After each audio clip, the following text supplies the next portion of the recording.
Hey, everybody, and welcome to another week of Buccaneer Insider. It is an absolutely beautiful day out here on the pitch. Killian McClatchy, joined by my partner, Anna Whitty, as always. And joining us is, since we are out on the soccer pitch, we have a soccer player, Kayla Robinson, a senior on the team. Welcome on. And how are you doing? How have you been? I'm good. I'm really good. That's Are you fantastic. nervous for this interview? A little. Don't be nervous. Sorry. No, you're good. You're good. Yeah, we told you this isn't an interrogation, we promise. We Just won't a bite. conversation. Right, we won't. Maybe. I can promise I won't. I can't speak for Anna.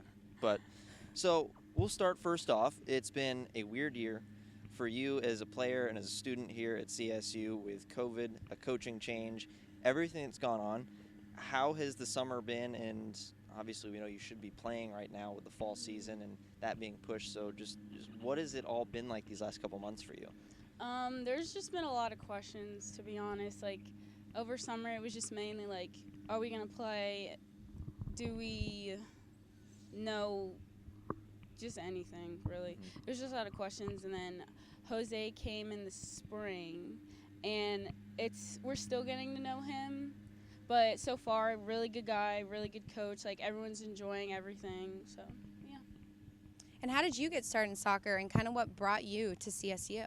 So my dad played for the U20 men's national team, and back in before I was born. But so he basically just kind of pushed me. I don't want to say pushed me, but I wasn't crazy about soccer. And when I was 5, and then he was my coach for a couple years, and then he was like, "Okay, it's recruiting time. You're gonna play college soccer," and I was like, "Okay."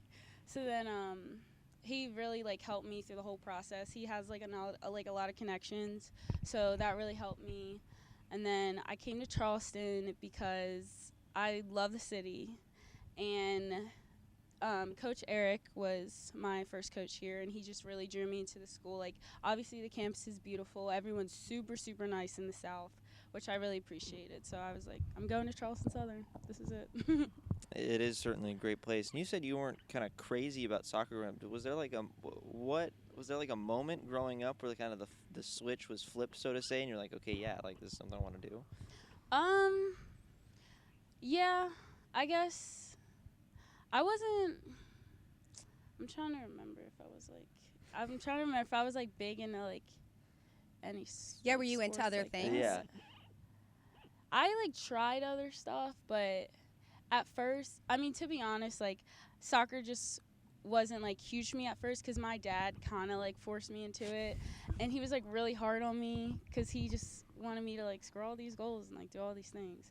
But I guess when I started to realize that there was actually something I was good at, then I was like, okay, this makes sense. So How have you enjoyed playing college soccer from high school soccer? What was that transition like for you when you got here? definitely scary. The girls were a lot bigger and intimidating at first, but the transition was good. I really did. I enjoyed high school soccer a lot. I enjoyed I love making friends and meeting new people, because usually I wouldn't be friends with some of the people on my team now if I met them outside of soccer, because we just spend so much time together. So I like it a lot. Is that something that really helps out here on the field? And you guys spend so much time together and just getting to know each other as teammates. How much does that help you out on the field? It helps a lot. Our chemistry is definitely better on the field when we all get along, and obviously, yeah, we all hang out. Everyone lives with each other, off campus or on campus. So our chemistry is definitely better, the stronger our friendships grow, because we learn to trust each other on the field and off the field. Well, you spoke about Coach Gomez coming in here, and he actually got hired in December. So it was right into your spring season, and then COVID hit, and now here we are. What was that transition like for you when you found out you were getting a new coach? How did the team perceive that? And then where are you guys at right now with that? So at first we were nervous, obviously, because we hadn't Coach and Christy have been here for a long time and made an impact on especially my class. But we just kind of waited, and then we met him, and he's a little mysterious at times. But, we're still trying to get to know him, but he's awesome, and everyone loves him, and he's definitely making a good impact on our team. to talk about a little bit on the academic side, and you've been here for 4 years now. You're a senior, and so how have you seen CSU change over these years that you've been here? So do you mean like sorry? Do you mean like the campus? Or? I mean, like the campus, just how things have gone for you since you came as a freshman and starting out college here to now where you are as a senior, getting ready to finish up. Okay, so honestly, I'm not a huge academic person.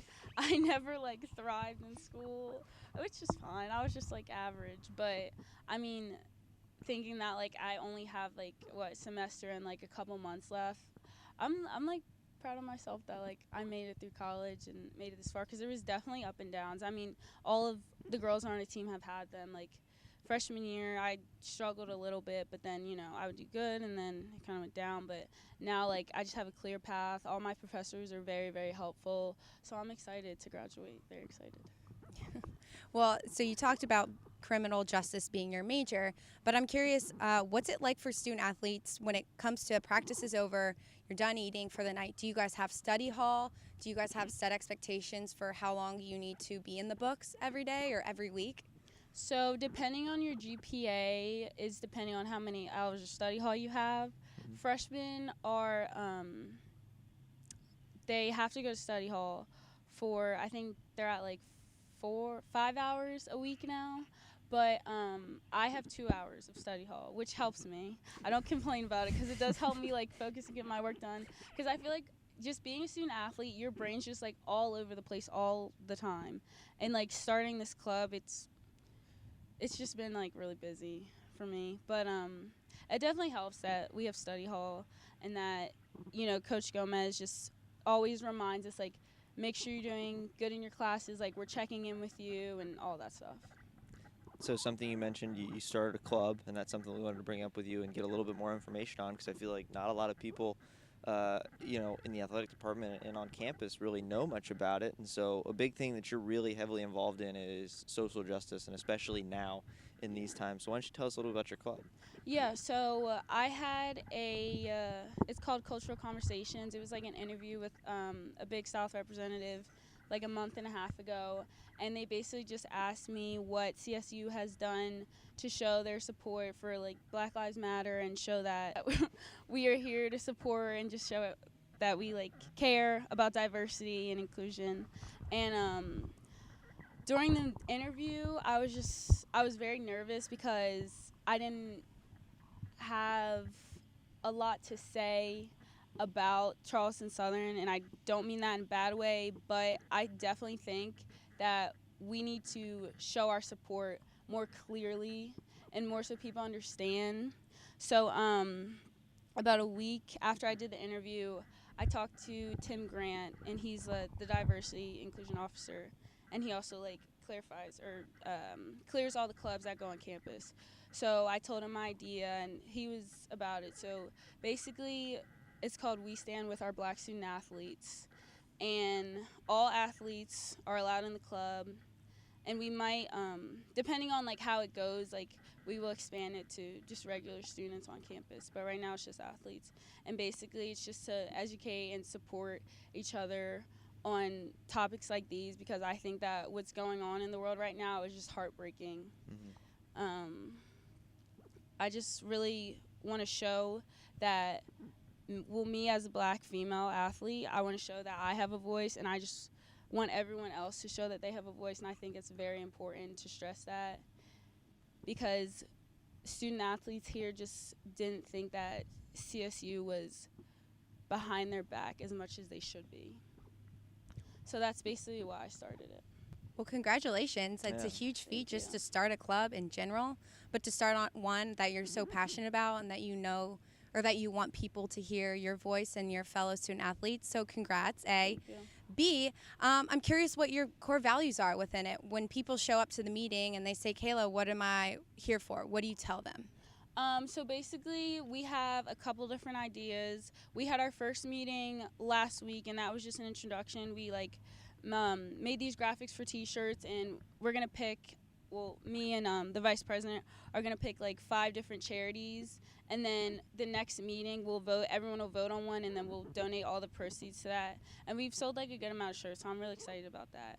But basically our core values are just to get to understand one another, because I feel like, where I'm from, it's just very different the way that I mean, like where you grew up?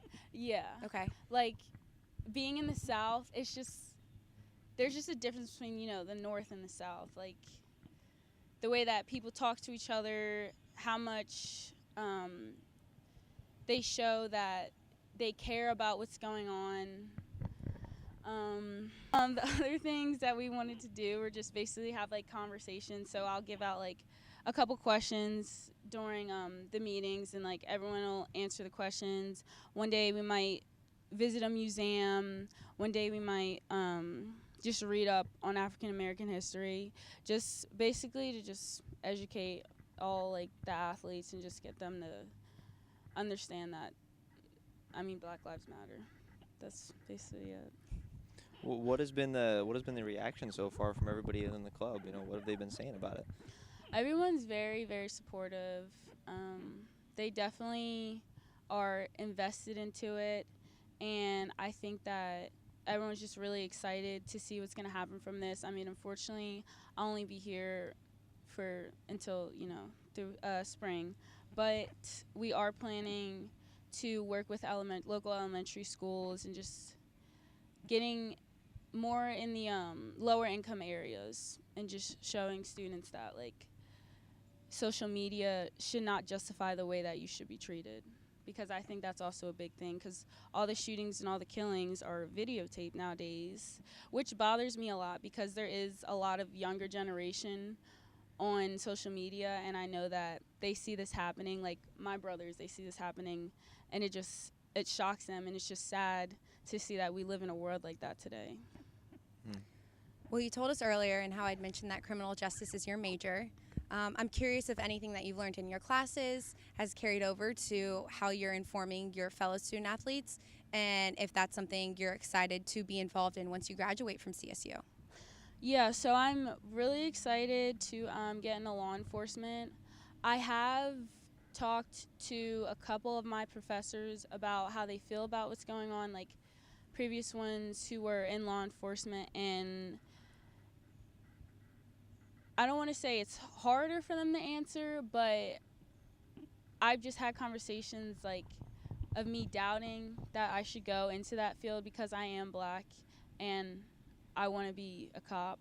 So they just tell me, like, you got to keep your head up. Like, if you want to make a change, then that's all that matters. So from my point of view, I just want to go into the field because I just want to show that not all cops are bad cops. Like, unfortunately, there's just a couple bad apples, but right now it just looks like everyone's just bad because of just everything on social media and just the way that they are perceived right now, which is sad, but it's the truth.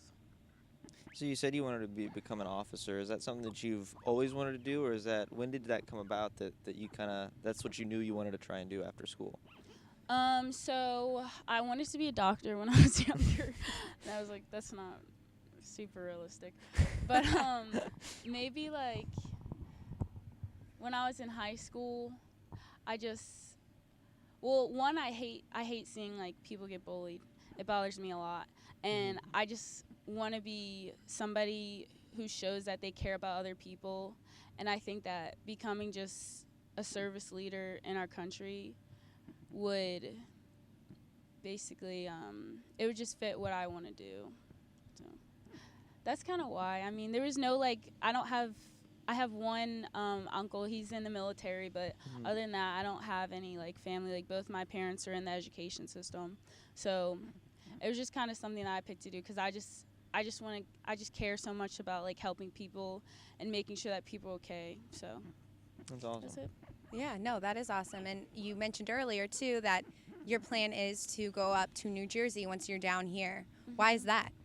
So I was going to try to just go straight into State Trooper Academy, but I just realized that how young I am, like, if I have more experience before I do that, I think I'll have a better chance of going into that.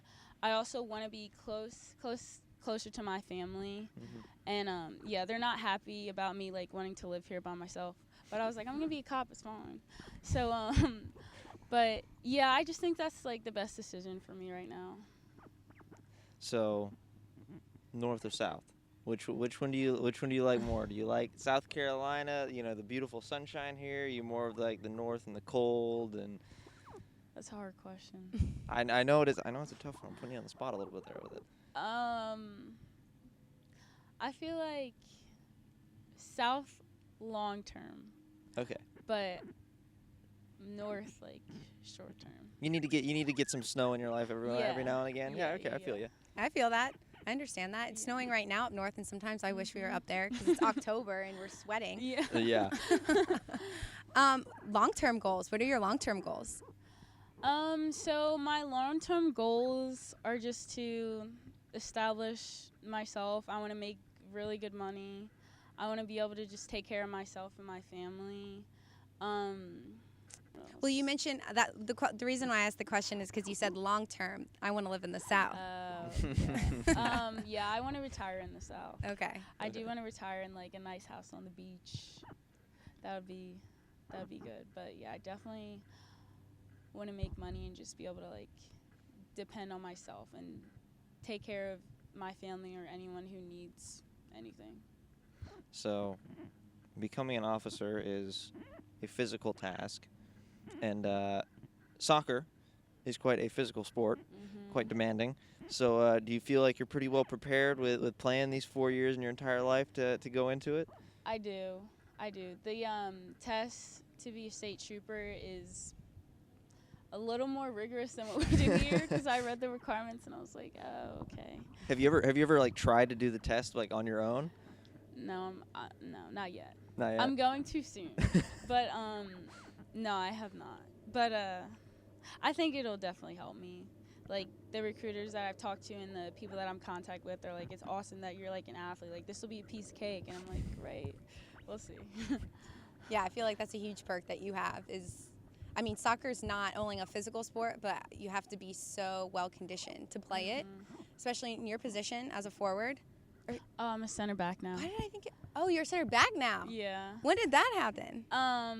Last year. We had like our whole back line like graduated, and my coach, well, he recruited me for center back, and then I got here and he was like, we'll play forward. But then he was like, you want to try center back? And I was like, I've been waiting for you to ask. Yes. There's so many soccer players who get like pivoted, and I feel like when they play center back, that's like the position that you feel born to play. Yeah, I definitely hands down most comfortable, can play my best there. Is that where Coach Gomez has you this upcoming season? So he does right now. We've been playing a 3-back, which is very, very new to me and very different to get used to. But he calls the 3-backs all center backs, but I'm on the right side of the 3-backs.